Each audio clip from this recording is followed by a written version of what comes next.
I want to have a life, and I want to be healthy.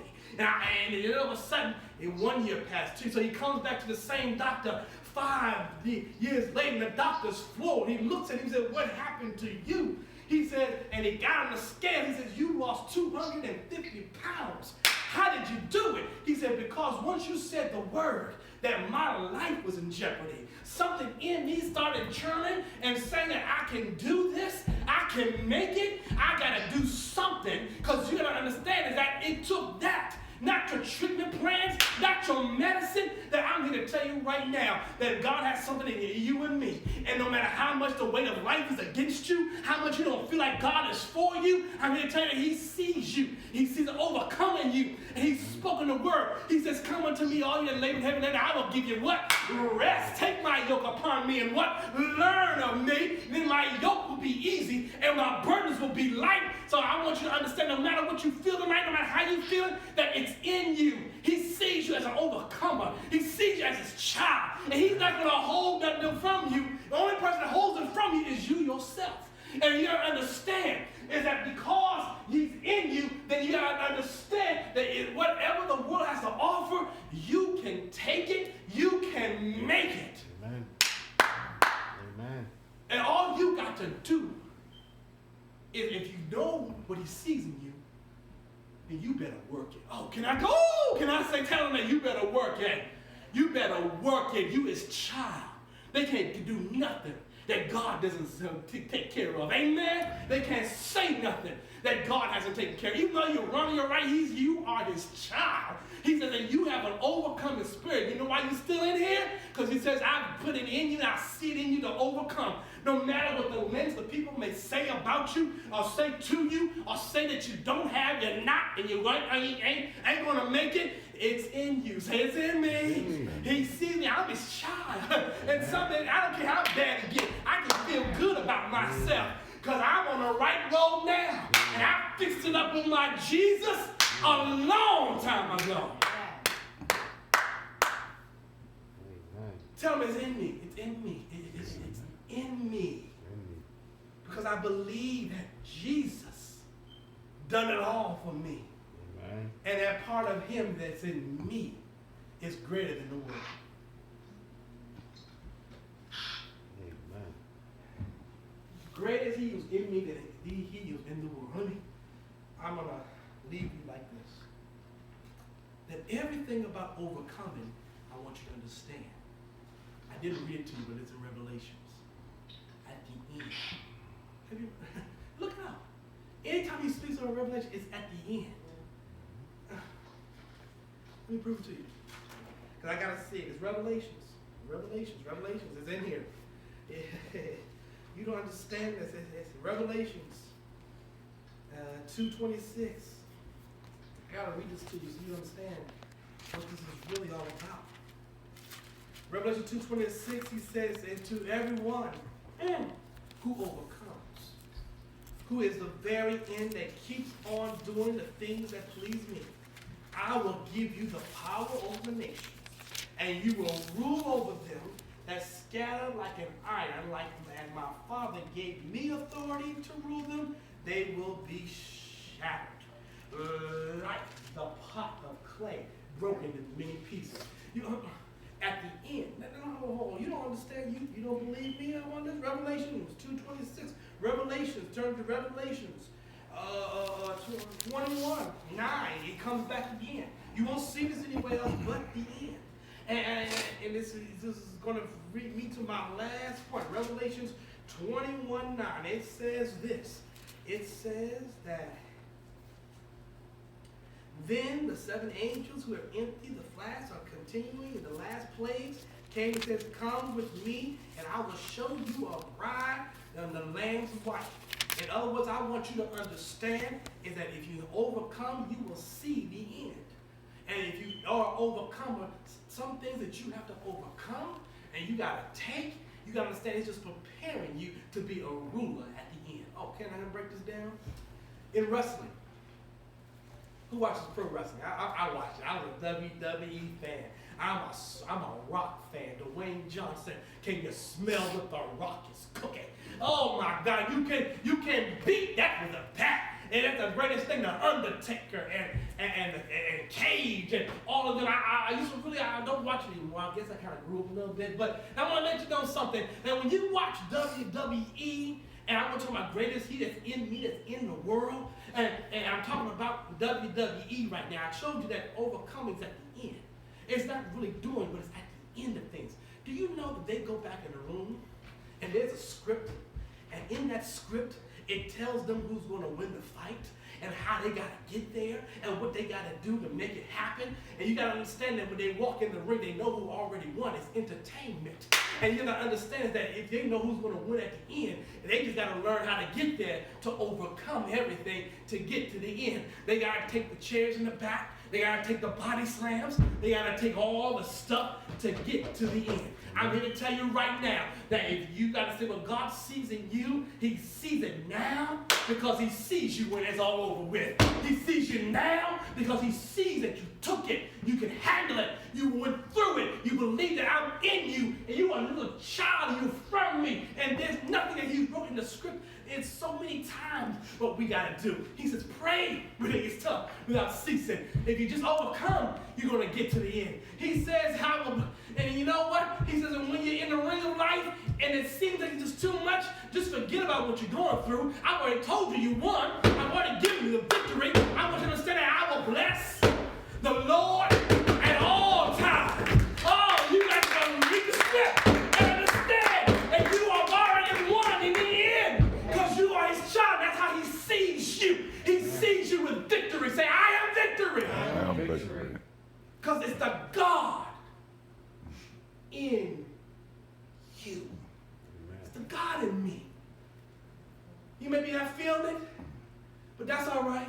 Just hang in there. It may not be the way you want it, just okay, hang in there. You may be losing everything, but God says, I've given you everything in the end. I don't know what I'm speaking to right now. So I'll say this, you're looking for love, and you're looking for everything else. I'm here to tell you, the victory's already yours. You don't need nobody else if God's in you. Amen. He will. So he said, you know what? When it doesn't seem like it, he says in the script, I will supply all your needs. Woo! According to my riches and glory. It's in the script. Amen. He's already given you the victory, and if you just hold out, you will be able to rule over nations because you kept the faith. You know what the old song says? Hold on just a little while longer. Everything is going to be all right because he's in you. That's how God sees me.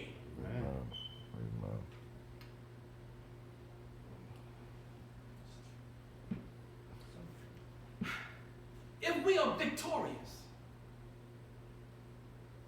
why do we let the things of this world take us where God is trying to make us?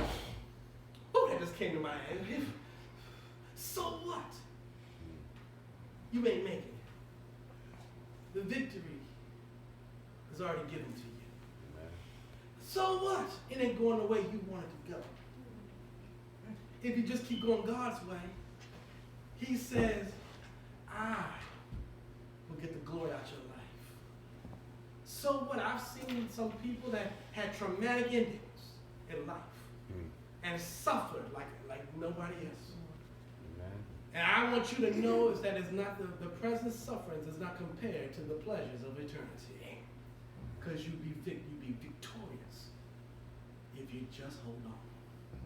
Stop. I'm tired of believers thinking, oh, God, get me out. I need to get in line and get laid out. Because, God, I can't take it, remove it. No, don't ask to remove it. Because you never know what God is trying to get you through it for him to get the glory out of your life. Stop looking for something else or somebody else and just go through. And believe in a God that said, I've given you victory already.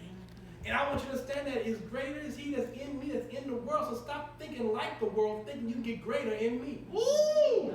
Woo! Woo! You can't do that. You can't do worldly things thinking God's going to bless you. He blesses you with his mercy. But the abundance of his grace is if you just stay in, he said, who's in the world? Stay in me. And you can feel my grace. I'm going to give you mercy. I'm going to bless you anyway. He says, I bless the just and the what unjust. In other words, that's how Donald Trump got in the White House. Let me stop and continue. But that's his mercy. But I'm going to tell you, I love his grace. Amen? Amen. And no matter who's you believe head of your house or who's the head of your life, I'm here to tell you right now, Jesus. Woo! Jesus. Woo! Jesus. In the name of Jesus. Woo! Somebody need to hear that today. That's how God sees you. He sees you as you're his child. And if you just stay a child, stop trying to grow up in Jesus. Can I tell somebody right now, stop trying to have all the answers with Jesus. I can see those people, oh, I've been this way a long time. You can't tell me nothing. That's the problem. If nobody can tell you nothing and you ain't growing and you just a brat, you ain't no child, you a brat in God. Amen. Somebody got to tell you something, because like I told you, it's the word that grows you. Not how you look, not what you got, no matter what we got in your bank account. It's the word of God that gives you strength. Woo! Because when he looks at you, let me tell you something right now. He looks down on you. I had an illustration. I couldn't even do it this morning. I'm going to tell you about it because God just gave it to me. It was a fishbowl. And I would put a mirror right there in the middle of it. And I want you to understand is that because of that, and I'll ask you to come up. And I want you to say that. And when you bend over, I said, what do you see? You will look in the bottom of the fishbowl and see a mirror. Who are you going to see? You're still going to see you. And I want you to understand that in life, because you may listen to some false prophets and false people in your life, it may taint your water. It may dirty your water. But God still can look down. And you got to understand it's the muck and the filth that you have to understand that it may be hindering from seeing yourself.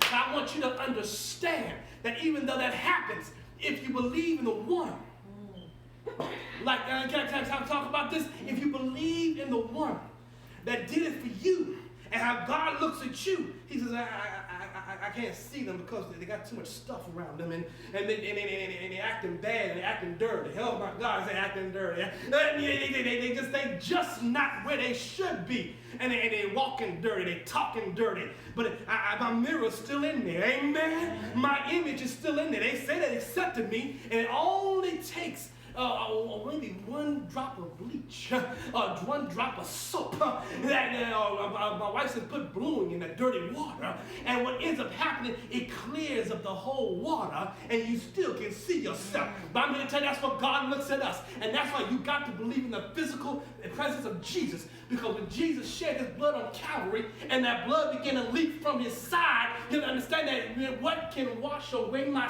sins?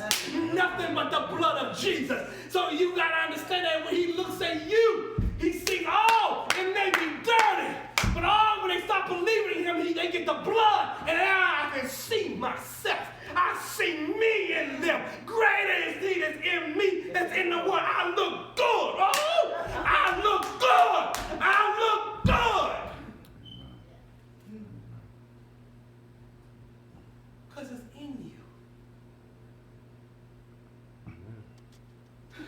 He gives you scripture. Show me how to walk in your word. Show me how to what? Talk in your word. I already got the victory. Find me a brand new song to sing. Let the heavens ring. Look at this. He sees you because you are of him. Amen. He sees you because you're his child. Be a child. Stop trying to have all the answers. Be open to what the word wants to say in your life. And remember, you're an overcomer. You are. And you better overcome the way you think the end is going to be. But it ain't about you. Yeah. You can celebrate that. Because you have to understand, all good and perfect gift comes from him. Nothing in this world can do you. I thought that one. Ooh. Nothing else can make you feel. No one else can do. Can't nobody what? Do me like Jesus. Amen. Woo.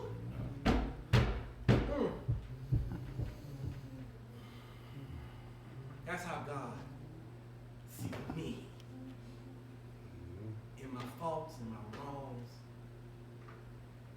He sees me. And he knows what I'm going through. And even though he may not take me out of it, he'll definitely give me what? Through it.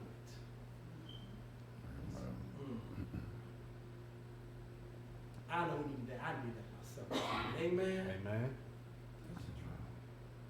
Stop trying to figure it out and let God work it out. Because He's put it in you. He sees it in you and you'll overcome it. You don't need nobody else. You don't need nothing else. You don't need nothing else to be said in this world. Amen. Amen. It's in you. That's how He sees it. He's got so much vested in you. But what do you take